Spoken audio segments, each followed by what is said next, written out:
हम लोगों ने अध्ययन किया था बिल्डिंग मटेरियल के पहले चैप्टर स्टोन के बारे में। स्टोन में हम लोगों ने पढ़ा था कि जो स्टोन होता है वो राख से प्राप्त होता है, और राख जो होती है मिनरल से प्राप्त होती है, और जो राख की प्रॉपर्टी होती है वो मिनरल की प्रॉपर्टी के सेम जैसी होती है, और जो राख की प्रॉपर्टी होगी वही स्टोन की प्रॉपर्टी होगी। तो उसमें हम लोगों ने पढ़ा था कि स्टोन को हम लोग कैसे प्राप्त करते हैं, क्वेरिंग ऑफ स्टोन के बारे में पढ़ा था। क्वेरिंग के बाद हम लोगों ने कहा था कि ड्रेसिंग करेंगे, और ड्रेसिंग ऑफ स्टोन के बाद हम लोगों ने कहा था कि उसकी सीजनिंग करेंगे यानी संशोधन करेंगे, और सीजनिंग के बाद हम लोगों ने प्रिजर्वेशन के बारे में पढ़ लिया था। उसके आगे आज हम लोग पढ़ेंगे टेस्टिंग ऑफ स्टोन के बारे में, यानी स्टोन हमारे काम के लायक है या नहीं है उसका टेस्ट हम लोग करेंगे।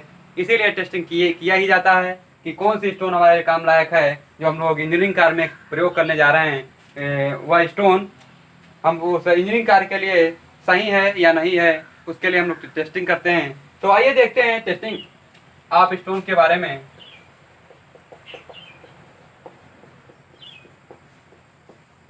एक बात बता दें कि यदि वीडियो अच्छी लग रही हो तो लाइक शेयर कमेंट और सब्सक्राइब करना ना भूलें, और यदि आपके मन में कोई क्वेश्चन हो तो उसको भी कमेंट सेक्शन में कमेंट अवश्य करें, और ज़्यादा से ज़्यादा शेयर करें, इससे ज़्यादा से ज़्यादा बच्चों के पास पहुंच सके। और चैनल को सब्सक्राइब अवश्य करें और बेल आइकन को दबाना ना भूलें, जिससे जो भी वीडियो हम अपलोड करें उसका नोटिफिकेशन आपके पास सबसे पहले पहुंचे। तो आइए अपने टॉपिक पर आते हैं टेस्टिंग ऑफ स्टोन के बारे में। तो जैसा कि मैंने बताया, टेस्टिंग इसीलिए करते हैं जिससे हमें पता चल सके कि कौन से स्टोन किस इंजीनियरिंग कार्य के लिए प्रयोग की जा सकती है या नहीं की जा सकती है। तो सबसे पहले हम लोग टेस्ट देखेंगे ड्यूरेबिलिटी टेस्ट,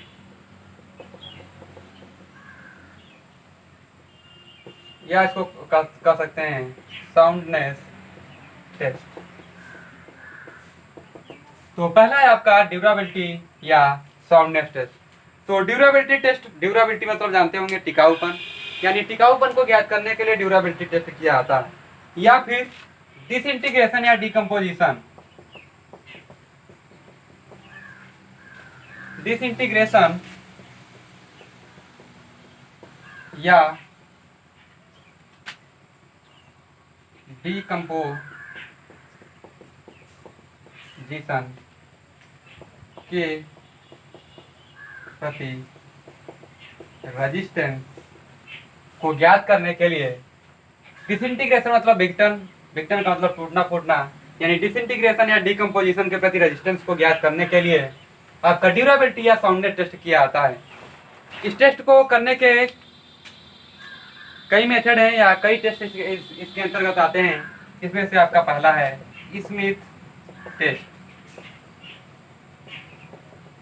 ड्यूरेबिलिटी टेस्ट के लिए कई टेस्ट किए जाते हैं। पहला स्मिथ टेस्ट। तो क्या होता है स्मिथ टेस्ट? तो जो ये टेस्ट होता है आपका, यह टेस्ट स्टोन में लूज मटेरियल या लूज मिनरल की उपस्थिति को ज्ञात करने के लिए किया जाता है। तो यह स्मिथ टेस्ट होता है वह लूज मटेरियल या लूज मिनरल की उपस्थिति को चेक करने के लिए किया जाता है। तो इस टेस्ट को कैसे करते हैं? इस टेस्ट को करने के लिए करते क्या हैं, एक बीकर या एक जार लेते हैं, उस जार में वाटर लेते हैं, उस वाटर में करते क्या है, जिस स्टोन का हमें टेस्ट करना है उस स्टोन के टुकड़ों को ले लेते हैं, आपके स्टोन के टुकड़े हैं, उस स्टोन के टुकड़ों को डाल देते हैं और आधे घंटे बाद इस वाटर को चेक करते हैं। यदि यह वाटर ज्यादा गंदा हो गया है तो इसका मतलब उस स्टोन में आपके लूज मटेरियल या मिनरल ज्यादा है, तभी वह गंदा हुआ है, यानी वह स्टोन आपकी कमजोर है। और यदि वाटर कम गंदा हुआ है तो इसका मतलब वह स्टोन अच्छी क्वालिटी की है और उसमें लूज मिनरल या मटेरियल की मात्रा कम है। तो यही आपका इसमें टेस्ट होता है। दूसरा आपका है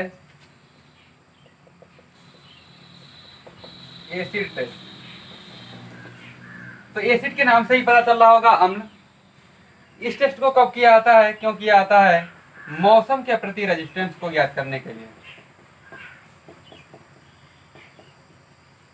मौसम के प्रति प्रतिरोध को ज्ञात करने के लिए एसिड टेस्ट किया जाता है। इस टेस्ट में होता क्या है कि 100 ग्राम के छोटे छोटे टुकड़ों को जो 100 ग्राम के स्टोन के छोटे छोटे टुकड़े कर लेते हैं, उन टुकड़ों को क्या करते हैं 3 दिन के लिए, 3 डेज के लिए, फॉर 3 डेज, 3 दिन के लिए करते क्या है 5% सॉल्यूशन ऑफ H2SO4 या फिर 1% सॉल्यूशन ऑफ HCl में डाल देते हैं। इसे समझ लीजिएगा 100 ग्राम के टुकड़ों को, स्टोन के टुकड़ों को 3 दिन के लिए 5% सॉल्यूशन ऑफ H2SO4 या HCl में रख दिया जाता है। इसके बाद क्या करते हैं कि स्टोन के टुकड़ों को निकाल कर, इसमें से स्टोन के टुकड़ों को निकाल लेते हैं, यहाँ पे टुकड़े हैं, इस स्टोन के टुकड़ों को निकाल कर क्या करते हैं इनके कार्नर्स को चेक करते हैं, कार्नर्स को चेक किया जाता है। यदि कार्नर शार्प हैं तो आपकी स्टोन अच्छी क्वालिटी की होगी, और यदि कार्नर टूट जाते हैं तो इसका मतलब स्टोन की क्वालिटी अच्छी नहीं है। जब स्टोन की क्वालिटी अच्छी नहीं होगी तो उसका मौसम के प्रति प्रतिरोध अच्छा नहीं होगा। और यह टेस्ट किस प्रकार के स्टोन के लिए किया जाता है, सैंड स्टोन के लिए यह टेस्ट सुटेबल है, या फिर जिस स्टोन में सिलिका की मात्रा अधिक होगी या सिलिका की मात्रा पाई जाएगी, उस स्टोन के लिए ये आपका एसिड टेस्ट बहुत ही सुटेबल माना जाता है। फिर से समझ लीजिएगा, एसिड टेस्ट में क्या करते हैं, एक बीकर में 5% सॉल्यूशन या H2SO4 या 1% सॉल्यूशन आप HCl लेकर उसमें 100 ग्राम स्टोन के टुकड़ों को डाल देते हैं, और डालने के बाद 3 दिन के लिए डालते हैं। उसके बाद स्टोन के टुकड़ों को निकाल कर उनके कार्नर्स को चेक करते हैं। यदि कार्नर शार्प हैं तो आपकी स्टोन अच्छी क्वालिटी की होगी, और यदि कार्नर्स आपके टूट जाते हैं तो स्टोन की क्वालिटी बेकार होगी, जिससे उसका मौसम के प्रति प्रतिरोध आपका अच्छा नहीं होगा। और यह आपका सैंड स्टोन के लिए सुटेबल होता है, या ऐसे स्टोन जिसमें सिलिका की मात्रा अधिक पाई जाती है उस प्रकार के स्टोन के लिए यह आपका टेस्ट बहुत ही अच्छा माना जाता है। और इसके बाद है आपका तीसरा बराड टेस्ट।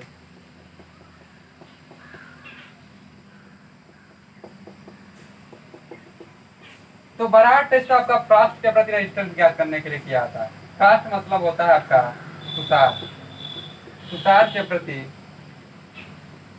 रेजिस्टेंस चेक करने के लिए किया जाता है। फ्रॉस्ट पूछ लिया जाए क्वेश्चन की तुषार के प्रति स्टोन का रेजिस्टेंस ज्ञात करने के लिए किस टेस्ट का प्रयोग किया जाता है, तो बराड टेस्ट का प्रयोग किया जाता है। इस टेस्ट में होता क्या है आपका कि स्टोन के जो टुकड़े होते हैं उसको, स्टोन के जो टुकड़े होते हैं उसको सल्फेट ऑफ सोडा के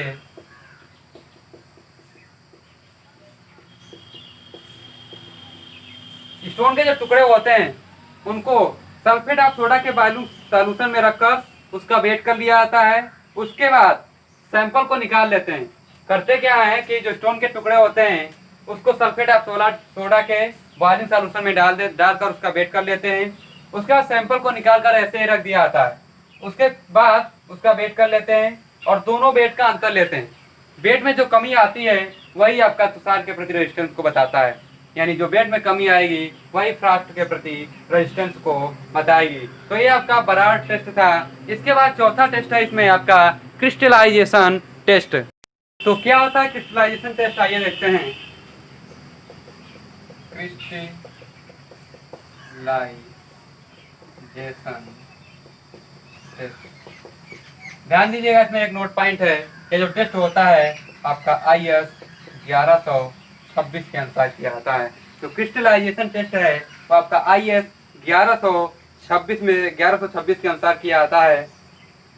ध्यान दीजिएगा, जब ये टेस्ट करते हैं तो ऊपर के जो तीनों टेस्ट हम लोगों ने पढ़ा, पहला था आपका जो आपका पहला था वो आपका जो पहला टेस्ट था वो आपका था स्मिथ टेस्ट, और दूसरा जो आपका था एसिड टेस्ट, और जो तीसरा था आपका बराड टेस्ट। ये जो तीनों टेस्ट होते हैं क्रिस्टलाइजेशन टेस्ट करने पर इन तीनों टेस्ट को करने की जरूरत नहीं होती है। इसे सुन लीजिएगा, जब क्रिस्टलाइजेशन टेस्ट करते हैं तो न तो इसमें टेस्ट करने की जरूरत होती है, न तो बराड टेस्ट करने की ज़रूरत होती है और ना ही एसिड टेस्ट करने की ज़रूरत होती है। केवल क्रिस्टलाइजेशन टेस्ट से ही पता चल जाता है कि उस स्टोन की ड्यूरेबिलिटी या आपकी टिकाऊपन कितना है, उस क्रिस्टलाइजेशन टेस्ट के द्वारा ही पता कर लेते हैं। तो इस टेस्ट में करते क्या है हम लोग कि स्टोन जो होता है उसका सैंपल बनाते हैं। जो स्टोन का सैंपल होता है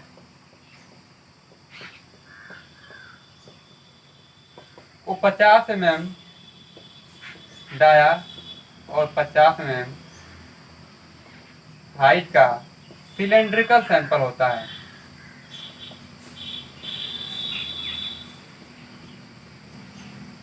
तो स्टोन का सैंपल 50 mm डाया और 50 mm हाइट का लेते हैं, वो सिलेंड्रिकल सैंपल होता है। इस सैंपल को क्या करते हैं 24 घंटे तक ओवन ड्राई करके इसका वेट कर लेते हैं। मान लेते हैं इसका वेट आपका आ रहा है W1 का। फिर से सुन लीजिएगा, स्टोन का सैंपल 50 mm डाया और 50 mm हाइट का सिलेंड्रिकल सैंपल लेते हैं। उस सैंपल को 24 घंटे तक ओवन ड्राई करते हैं। उसके बाद उसका वेट करते हैं। वेट मान लीजिए आपका आया W1 ग्राम। उसके बाद क्या करते हैं कि सैंपल को 16 से 18 घंटे के लिए सोडियम सल्फेट के 14% सॉल्यूशन, यानी इसके बाद क्या करते हैं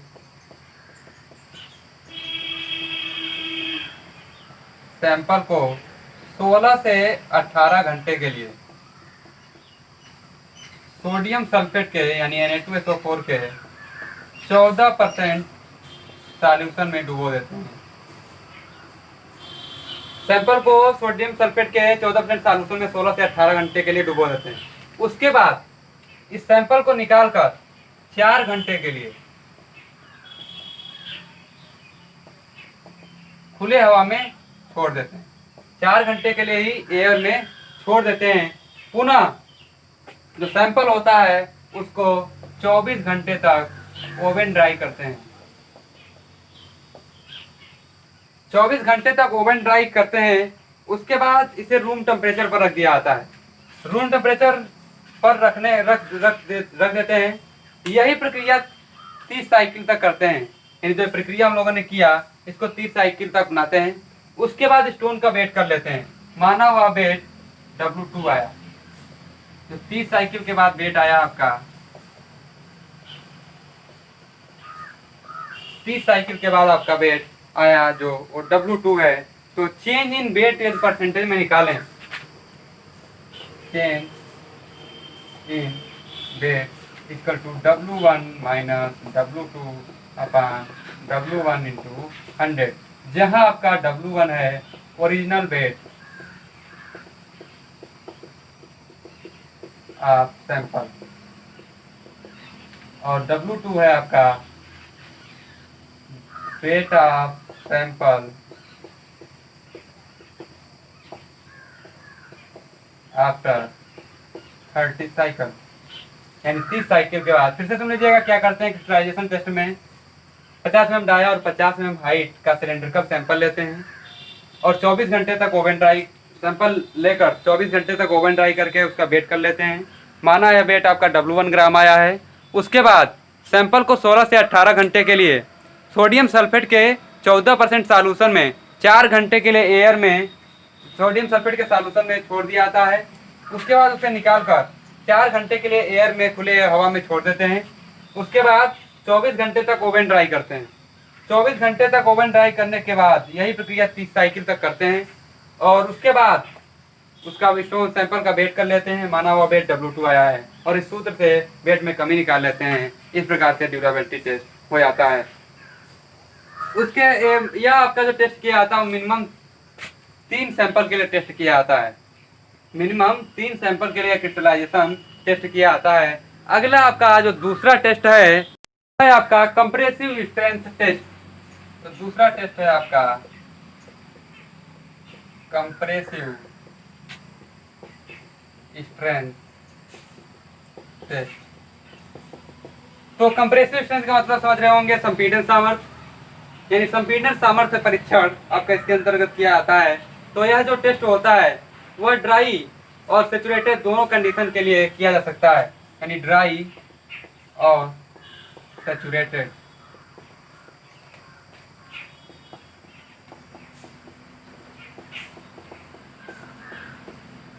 दोनों कंडीशन में किया जाता है। जब सैचुरेटेड कंडीशन में टेस्ट करेंगे तब आपका जो स्टोन होगा वो सैचुरेटेड कंडीशन में होगा, तो स्टोन को 72 घंटे के लिए रूम टेम्परेचर पर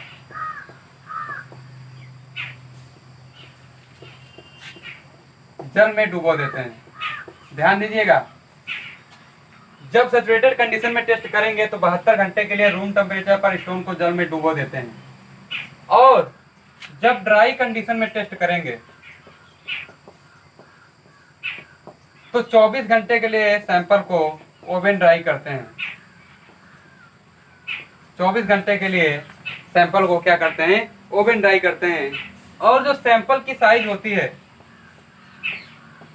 इसमें जो सैंपल की साइज होती है वो 50 × 50 × 50, ये तीनों आपके mm में होंगे, या फिर 40 × 40 × 40 mm साइज होती है। यानी जो सैंपल की साइज ली जाती है वो 50 × 50 × 50 mm या 40 × 40 × 40 mm ली जाती है। और एक और क्वेश्चन पूछ जाता है कभी कभी कि जो सैंपल की हाइट और डेप्थ का जो रेशियो होता है वो कितना होता है, तो आपका होता है 1। जो सैंपल की हाइट और डेप्थ का रेशियो होना चाहिए वो आपका 1 होना चाहिए। ये भी आपका जो टेस्ट होता है मिनिमम 3 सैंपल के लिए किया जाता है। मिनिमम आपका जो टेस्ट किया जाता है वो 3 सैंपल के लिए किया जाता है। मिनिमम यह टेस्ट 3 सैंपल के लिए किया जाता है। प्रोसेस क्या है, ये आपकी कंप्रेसिव टेस्ट मशीन होती है। उस मशीन में ले जाकर सैंपल को रख देते हैं, और सैंपल पर मशीन में लोड लगाने का एक इंस्ट्रूमेंट होता है। उस पर 140 किलोग्राम पर सेंटीमीटर स्क्वायर की दर से 140 किलोग्राम पर सेंटीमीटर स्क्वायर की दर से लोड लगाया जाता है। और जिस लोड पर आपका स्टोन टूट जाता है उस लोड को स्टोन के सरफेस एरिया से डिवाइड करके, जिस लोड पर आपका टूट जाएगा स्टोन, उस लोड को स्टोन के सरफेस एरिया से डिवाइड कर देंगे, और जो वैल्यू आएगी वही कंप्रेसिव स्ट्रेंथ की वैल्यू होगी। इस तरह समझ लीजिएगा क्या करते हैं कि इसमें सैचुरेटेड और ड्राई कंडीशन दोनों में टेस्ट किया जा सकता है। जब सैचुरेटेड कंडीशन में करेंगे तो 72 घंटे के लिए रूम टेम्परेचर पर जल में डुबो देंगे, और जब ड्राई कंडीशन में करेंगे तो 24 घंटे के लिए ओवन ड्राई रखेंगे। सैंपल की साइज जो रखी जाती है वो 50 × 50 × 50 mm या 40 × 40 mm रखी जा सकती है। और सैंपल की हाइट और डेप्थ का रेशियो होता है वो आपका 1 होता है। मिनिमम 3 सैंपल के लिए टेस्टिंग की जाती है, और लोड जो आपका होता है वो 140 किलोग्राम पर सेंटीमीटर स्क्वायर का होता है। उसको सरफेस एरिया से डिवाइड कर देते हैं, कंप्रेसिव स्ट्रेंथ की वैल्यू आ जाती है। ध्यान दीजिएगा, जब स्टोन को सैंपल पर लोड लगाते हैं तो लोड लगाने से पहले मान लीजिए आपका सैंपल है, सैंपल के ऊपर जिस सरफेस पर आपका लोड कार्य करेगा वही आपकी सरफेस एरिया होती है, उसी से उसको लोड को डिवाइड करते हैं। तो जिस सरफेस पर लोड कार्य करेगा उस सरफेस पर आपका प्लाई 3 mm थिकनेस का प्लाई लगा देते हैं या जिप्सम लगा देते हैं, जिससे जब वो आपका लोड का डिस्ट्रीब्यूशन हो वो सही प्रकार से हो सके। यानी जब लोड लगाएंगे तो आपका सरफेस पर, स्टोन के ऊपरी सरफेस पर जिस पर लोड कार्य करेगा उस पर प्लाई लगा देंगे या जिप्सम लगा देंगे, जिससे लोड का डिस्ट्रीब्यूशन अच्छी तरीके से हो सके। अगला आपका टेस्ट है हार्डनेस टेस्ट। तीसरा है आपका हार्डनेस टेस्ट। तो हार्डनेस मतलब कठोरता। कठोरता को चेक करने के लिए हार्डनेस टेस्ट किया जाता है। तो इसमें क्या होता है, नोट पॉइंट है आपका, इसमें द्वारी टेस्टिंग मशीन का यूज किया जाता है। इसमें जो आपका होता है द्वारी टेस्टिंग मशीन का यूज किया जाता है। यानी हार्डनेस पूछ लिया जाए क्वेश्चन कि हार्डनेस टेस्ट में किस मशीन का प्रयोग किया जाता है, तो द्वारी टेस्टिंग मशीन का यूज किया जाता है। इसमें प्रोसेस क्या होता है कि इसमें एक स्टील की डिस्क होती है। स्टील की डिस्क होती है, यह 28 चक्र पर मिनट की दर से घूमती है। 28 चक्र पर मिनट की दर से घूमती है। इसमें जो सैंपल होता है वो सिलेंड्रिकल होता है। सिलेंड्रिकल होता है, उसकी जो साइज होती है आपकी 25 mm गुड़े 25 mm होती है। तो जो सैंपल होता है सिलेंड्रिकल साइज का होता है 25 mm गुड़े 25 mm का होता है। और जो इसमें जो मशीन होती है ऊपर लोड लगाने का सिस्टम होता है, और जो लोड होता है 1250 ग्राम का लोड अप्लाई किया जाता है। जो लोड अप्लाई किया जाता है वो आपका 1250 ग्राम का होता है, यानी जो लोड अप्लाई किया जाता है वो 1250 ग्राम का होता है। तो क्या करते हैं, सैंपल के ऊपर लोड अप्लाई करते हैं और 1000 चक्र पर मिनट घुमाने के बाद 1000 चक्र घुमाने के बाद 1000 साइकिल घुमाने के बाद पुनः उसका वेट कर लेते हैं। और जो वेट में कमी आती है वही आपकी उससे ही हार्डनेस का पता चल जाता है। सैंपल 1000 चक्र के बाद दोबारा सैंपल का वेट लेते हैं और तथा भार में होने वाली कमी को ज्ञात कर लेते हैं। भार में होने वाली कमी को ज्ञात कर लेते हैं। फिर से समझिएगा, डॉरी टेस्टिंग मशीन का यूज किया जाता है। इसमें लोड लगाने का सिस्टम होता है और जो लोड होता है वो 1250 ग्राम का लोड अप्लाई किया जाता है। क्या होता है, इसमें स्टील की डिस्क होती है, 28 चक्र पर मिनट की दर से घूमती है। सिलेंडर सैंपल यूज किया जाता है, उसकी साइज 25 mm गुड़े 25 mm होती है। सिलेंडर सैंपल को लेकर उसका वेट कर लिया जाता है, माना हुआ वेट W1 है। जो वेट है वो W1 ग्राम है। और जब 1000 चक्र के बाद वेट लेंगे, 1000 साइकिल के बाद वेट मान लीजिए आपका W2 ग्राम आया, तो भार में कमी निकाल लेंगे W1 माइनस W2। उसके बाद काफिशिएंट ऑफ फ्रिक्शन निकालेंगे, यानी फ्रिक्शन काफिशिएंट निकाल लेते हैं।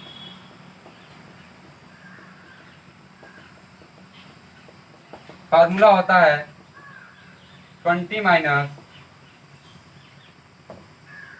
सैंपल के भार में कमी बटे 3। फ्रिक्शन काफिशिएंट की वैल्यू निकाल लेते हैं, 20 माइनस सैंपल के भार में कमी बटे 3। तो ये आपका प्रोसेस था हार्डनेस टेस्ट का। फ्रिक्शन काफिशिएंट की वैल्यू के आधार पर स्टोन को क्लासिफाई किया गया है कि फ्रिक्शन काफिशिएंट की किस वैल्यू से किस वैल्यू तक लेकर इस प्रकार का स्टोन होगा और किस वैल्यू से किस वैल्यू तक लेकर इस प्रकार का स्टोन होगा। तो एक तरफ आपका है फ्रिक्शन काफिशिएंट,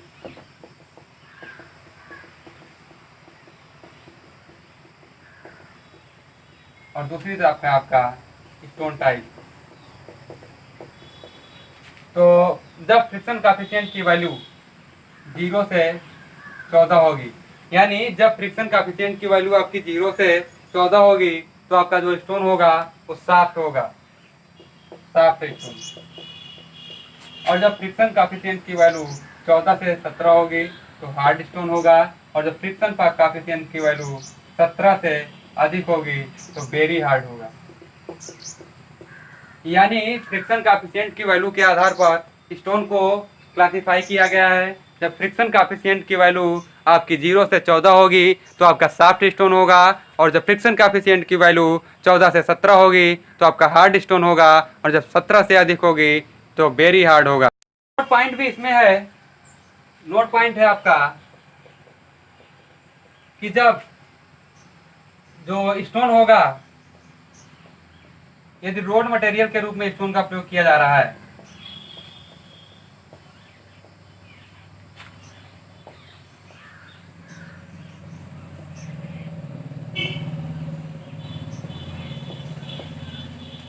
तो जो फ्रिक्शन काफिशिएंट की वैल्यू होगी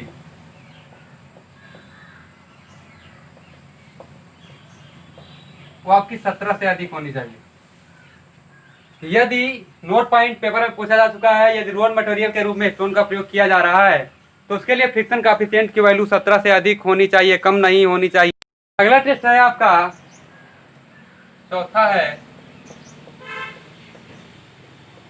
टफनेस टेस्ट। तो टफनेस मतलब क्या होता है, यदि मटेरियल पर कोई झटका अप्लाई किया जाए तो उस झटके को स्ट्रेन एनर्जी के रूप में एब्जॉर्ब करने की क्षमता ही आपकी टफनेस कराती है। यानी झटके को स्ट्रेन एनर्जी के रूप में एब्जॉर्ब करने की क्षमता ही आपकी टफनेस कहलाती है। तो इसमें किया होता क्या है, इसमें भी सैंपल लिया आता है स्टोन का, और सैंपल साइज जो आपकी होती है वो 45 mm गुड़े 45 mm होती है। टफनेस टेस्ट के लिए जो सैंपल साइज होती है वो 45 mm गुड़े 45 mm होती है। इसमें जो आपका होता है एक मशीन ऑपरेटस होता है, एक माउल्ड होता है, ये आपका माउल्ड है, और इसके ऊपर लोड अप्लाई करने की क्षमता, लोड अप्लाई करने वाला सिस्टम होता है। ये जो हैमर है इसका वेट 2 kg होता है, और हैमर और सैंपल के बीच में जो हाइट का अंतर होता है 30.5 सेंटीमीटर होता है। ये आपका हैमर है, ऊपर हैमर की सहायता से इस सैंपल पर लोड अप्लाई किया जाता है। और जो हैमर मतलब हथौड़ा, वेट हैमर का 2 किलोग्राम होता है। तो होता क्या है, नीचे सैंपल रखते हैं और ऊपर से लोड अप्लाई करते हैं। यदि 30.5 सेंटीमीटर की ऊंचाई से टूट जाता है तो जिस नंबर ऑफ ब्लोज पर टूटता है उस नंबर ऑफ ब्लोज को लिख लेते हैं, और उसी नंबर ऑफ ब्लोज को हम लोग टफनेस इंडेक्स बोलते हैं।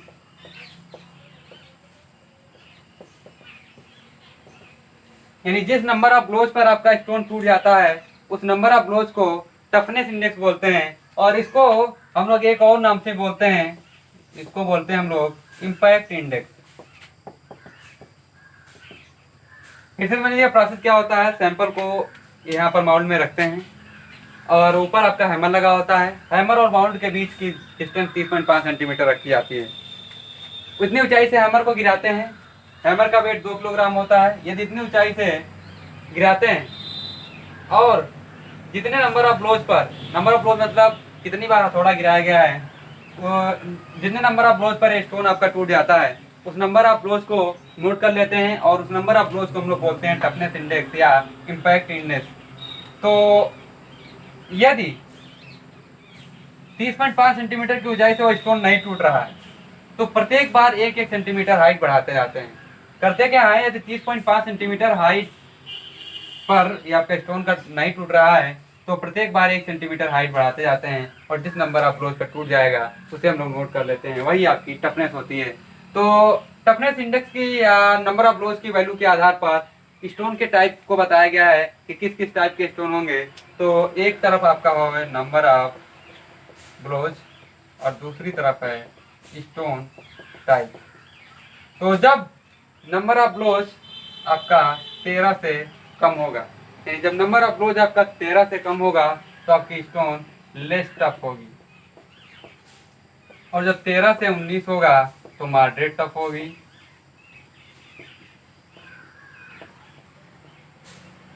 और आपका जब 19 से अधिक होगा तो आपकी जो स्टोन होगी वो टफेस्ट होगी, यानी हाईली टफ होगी या वेरी टफ होगी। तो फिर से नंबर ऑफ ब्लोज जब आपका 13 से कम होगा तो स्टोन आपकी लेस टफ होगी, तो जब 13 से 19 के बीच होगा तो ना मॉडरेट टफ होगी, तो जब 19 से अधिक होगा तो आपकी स्टोन जो होगी वो बहुत ही टफ होगी। एक क्वेश्चन इसी के आधार पर है आपका कि किसी स्टोन आपका क्वेश्चन है उस पर आधारित, जो हम लोगों ने डॉरी टेस्टिंग मशीन यूज किया था उसमें हार्डनेस टेस्ट में, उस पर आधारित आपका एक क्वेश्चन देख लीजिए कि किसी डॉरी टेस्टिंग मशीन में भार में होने वाली कमी, लॉस इन वेट आपका 25 ग्राम दिया हुआ है। किसी डॉरी टेस्टिंग मशीन में टेस्ट के दौरान लॉस इन वेट 25 ग्राम दिया हुआ है, तो घर्षण गुणांक की वैल्यू ज्ञात कीजिए। फ्रिक्शन कोएफिशिएंट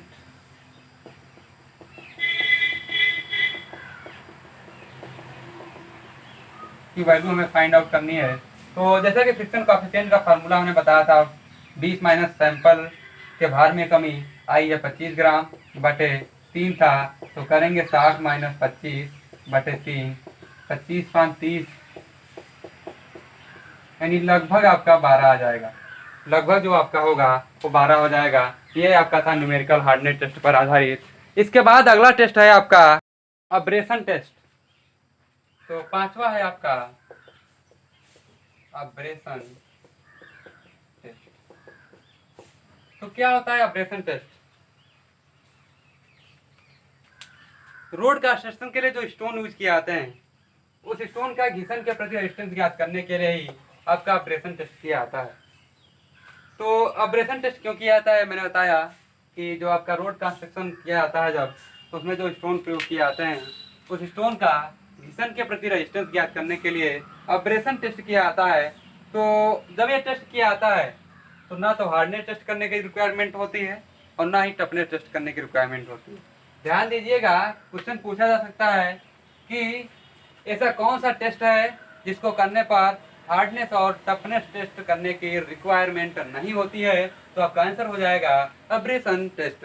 तो कैसे होता है अब्रेशन टेस्ट? तो इसमें क्या होता है, जो मशीन होती है उसका नाम है डेबल टेस्टिंग मशीन। जो मशीन किया आता है, मशीन यूज किया आता है, उसका नाम है डेबल टेस्टिंग मशीन।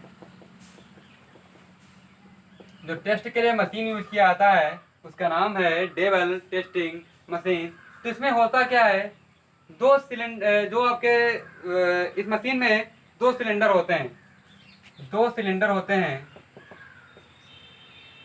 जिसका डाया 200 mm और जो हाइट होती है वो 340 mm होती है। यानी जो सिलेंडर का डाया होता है 200 mm और हाइट 340 mm होती है। ये आपका एक इंस्ट्रूमेंट होता है। इस पर जो सिलेंडर होते हैं इस प्रकार से इंक्लाइन होते हैं। इनके बीच जो एंगल होता है वो 30 डिग्री होता है। यानी जो आपका जो नीचे ऐसे बना होता है आयताकार, उसके ऊपर ये सिलेंडर रखे होते हैं, 30 डिग्री पर आपके इंक्लाइन होते हैं। तो करते क्या है, स्टोन के सैंपल को लेकर 60 mm के सीव से छाल लेते हैं, यानी छाल लेते हैं 60 mm के सीव से छाल लेते हैं और वेट कर लेते हैं, माना यह वेट W1 ग्राम है। उसके बाद इसमें भरकर इसको घुमाते हैं और जो घुमाने की दर होती है वो आपकी 30 चक्र पर मिनट होती है, 30 RPM पर मिनट। अब 5 घंटे के लिए घुमाते हैं, 5 घंटे के लिए 30 राउंड पर मिनट घुमाते हैं और घुमाने के बाद इस स्टोन के सैंपल को निकाल लेते हैं। निकाल कर 1.5 mm के सीव से छान लेते हैं। 1.5 mm से सीव से छानने के बाद जो सीव पर आपका सैंपल बचा हुआ है उसका वेट कर लेते हैं, माना वेट रिटेन्ड एट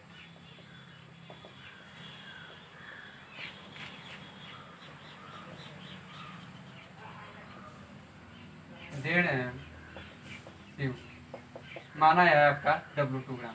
फिर से समझ लीजिएगा प्रोसेस क्या होता है। इसमें दो सिलेंडर होते हैं जिसका डाया 200 mm और हाइट 340 mm होती है। ये आपके 30 डिग्री पर इंक्लाइन होते हैं सिलेंडर। स्टोन के सैंपल को 60 mm के सीव से छान लेते हैं और उसका वेट कर लेते हैं, माना वेट आपका जो आया है वो W1 ग्राम है। उसके बाद 30 राउंड पर मिनट की दर से सैंपल को इसमें भरकर 30 राउंड पर मिनट की दर से 5 घंटे के लिए घुमाते हैं। उसके बाद सैंपल को इसमें से निकाल कर उसका वेट कर लेते हैं, 1.5 mm के सीव से छान लेते हैं। छानने के बाद जो चालनी पर वेट रुका हुआ है उसको वेट कर लेते हैं और मान लेते हैं उसका वेट आपका W2 ग्राम है। उसके बाद परसेंटेज बियर ज्ञात कर लेते हैं। तो परसेंटेज बियर का फार्मूला होता है loss in weight upon original weight into 100। यानी परसेंटेज बियर का जो फार्मूला होता है वो आपका होता है loss in weight upon initial weight into 100 या ओरिजिनल वेट इंटू 100। तो इसके द्वारा हम लोग परसेंटेज बियर ज्ञात कर लेंगे तो पता चल जाएगा उस स्टोन का ऑपरेशन के प्रति रेजिस्टेंस कितना है। तो भिन्न भिन्न परसेंटेज बियर के आधार पर, परसेंटेज बियर की वैल्यू के आधार पर स्टोन को क्लासिफाई किया गया है। यानी स्टोन टाइप, इधर आपका परसेंटेज बियर, उधर है आपका स्टोन टाइप।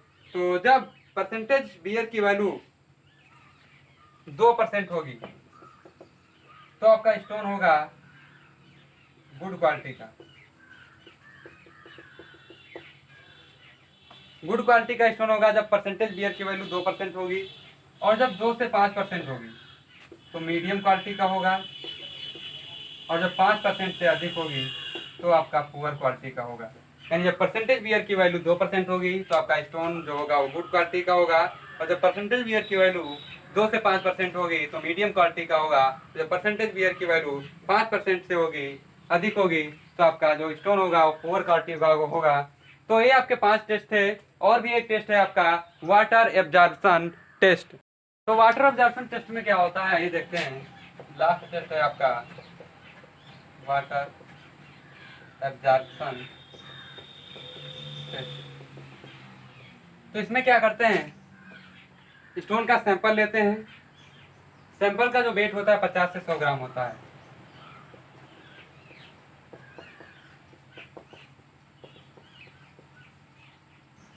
उसके बाद क्या करते हैं, इसको 104 डिग्री सेंटीग्रेड पर ओवन ड्राई करते हैं। 104 डिग्री सेंटीग्रेड पर इसको ड्राई कर लेते हैं, हीट करते हैं। वो भी कितने टाइम के लिए, आधे घंटे के लिए।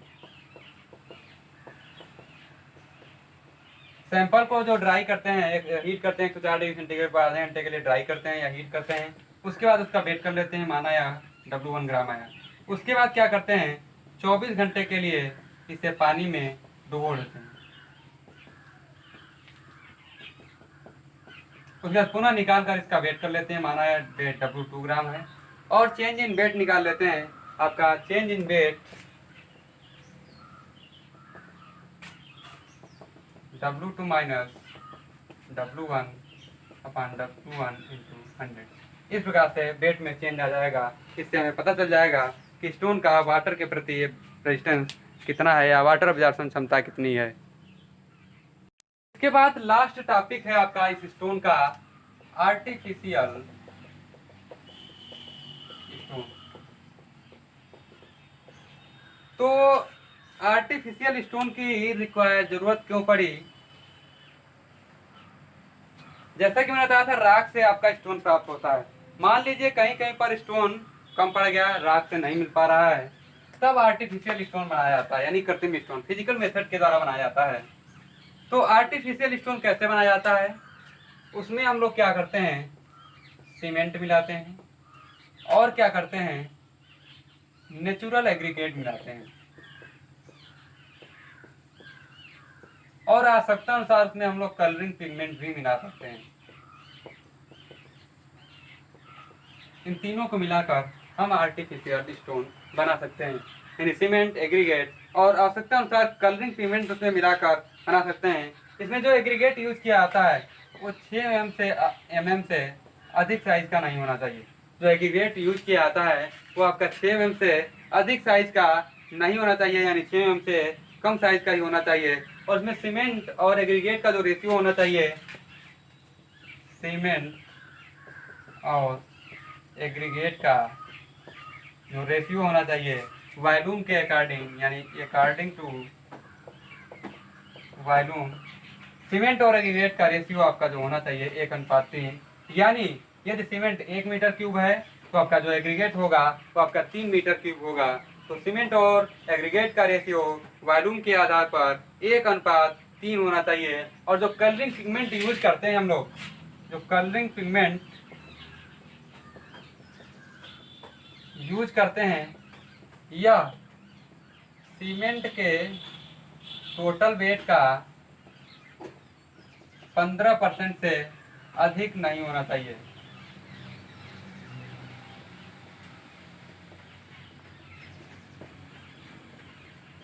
जो कलरिंग पिगमेंट हम लोग यूज करते हैं या सीमेंट के टोटल वेट के 15% से अधिक नहीं होना चाहिए।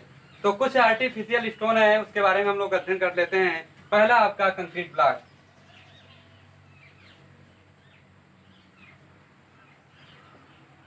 तो ये तो सभी को पता होगा कंक्रीट ब्लॉक कैसे बनता है। इसमें हम लोग सीमेंट मिलाएंगे, फाइन एग्रीगेट मिलाएंगे, कोर्स एग्रीगेट मिलाएंगे और वाटर मिलाएंगे। इन सभी को मिलाकर हम लोग कंक्रीट ब्लॉक मिलाते हैं, यानी concrete block cement, fine aggregate, coarse aggregate और वाटर से मिलाकर बनाया जाता है। ये आपका प्री कास्ट भी हो सकता है और पोस्ट कास्ट भी हो सकता है, यानी पूर्व निर्मित भी हो सकता है और बाद में भी बनाया जा सकता है। यानी इसे निर्माण कार्य जब हो रहा हो तब भी बनाया जा सकता है, या निर्माण कार्य होने से पहले इसको फैक्ट्रियों में भी उत्पादित या बनाया जा सकता है कंक्रीट ब्लॉक को। दूसरा है आपका मोज़ेक टाइल।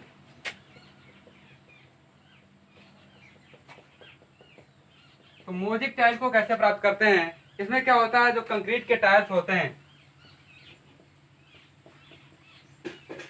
उस पर हम लोग मार्बल के चिप्स चिपका देते हैं।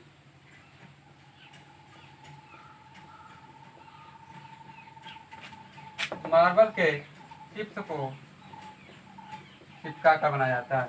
जो आपका मोजेक टाइल है वो कंक्रीट के टाइल्स पर मार्बल के चिप्स को चिपका कर बनाया जाता है। दूसरा है टेराजो। तो टेराजो को क्या करते हैं हम लोग, यह सीमेंट के साथ मार्बल के चिप्स को मिलाकर बनाया जाता है। तो टेराजो है आपका, वो जो टेराजो है आपका वो सीमेंट के साथ मार्बल के चिप्स को, टेराजो को क्या करते हैं, सीमेंट के साथ मार्बल के चिप्स को मिलाकर बनाया जाता है। तो टेराजो है आपका वो सीमेंट के साथ मार्बल के चिप्स को मिलाकर बनाया जाता है। अगला है आपका गार्लिक स्टोन।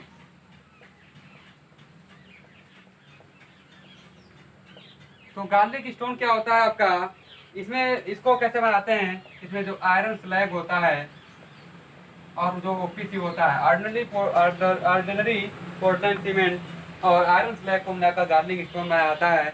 जो आयरन स्लैग कैसे प्राप्त करते हैं, जो भट्टियों से लोहा बनाते हैं हम लोग, भट्टियों में लोहा बनाते हैं, तो लोहे के निर्माण के समय या आयरन के निर्माण के समय जो हल्का पदार्थ बाहर डीके मटेरियल निकलता है, क्षय पदार्थ निकलता है, उसी को हम लोग आयरन स्लैग बोलते हैं। तो आयरन स्लैग और ओपीसी को मिलाकर गार्लिक स्टोन बनाया जाता है। अगला है आपका विक्टोरिया स्टोन। तो विक्टोरिया स्टोन को कैसे बनाते हैं,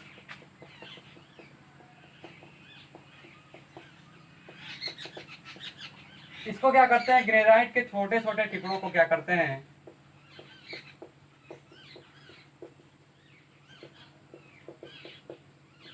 ग्रेनाइट के छोटे छोटे टुकड़ों को सोडा सिलिकेट के सॉल्यूशन में,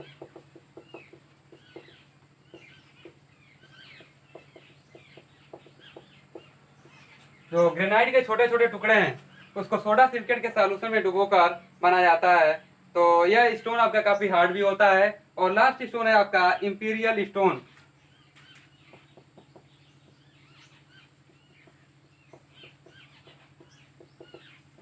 तो जिस प्रकार से विक्टोरिया स्टोन आपका प्राप्त होता है उसी प्रकार से इंपीरियल स्टोन भी प्राप्त होता है।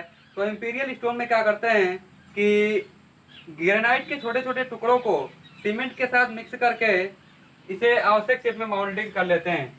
ग्रेनाइट के जो छोटे छोटे टुकड़े होते हैं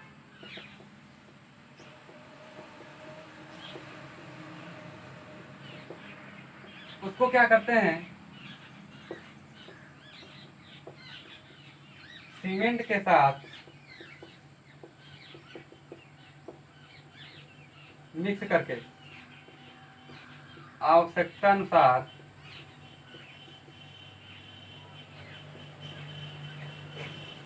या आवश्यक शेप में माउल्डिंग कर लेते हैं।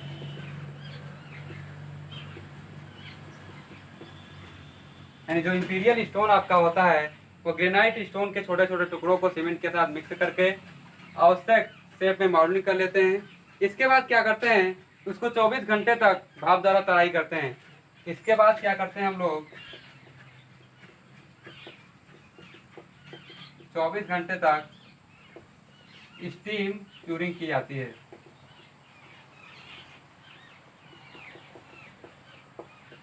यानी जब माउल्डिंग कर लेते हैं तो 24 घंटे तक स्टीम क्यूरिंग करते हैं। उसके बाद इसे सोडा सिलिकेट के सॉल्यूशन में 2 से 3 दिन के लिए डुबो दिया जाता है, जिससे इसकी सरफेस हार्ड हो जाती है। यानी क्यूरिंग के बाद 2 से 3 दिन के लिए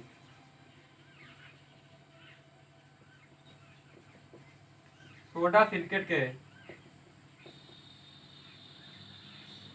सॉल्यूशन में छोड़ दिया जाता है,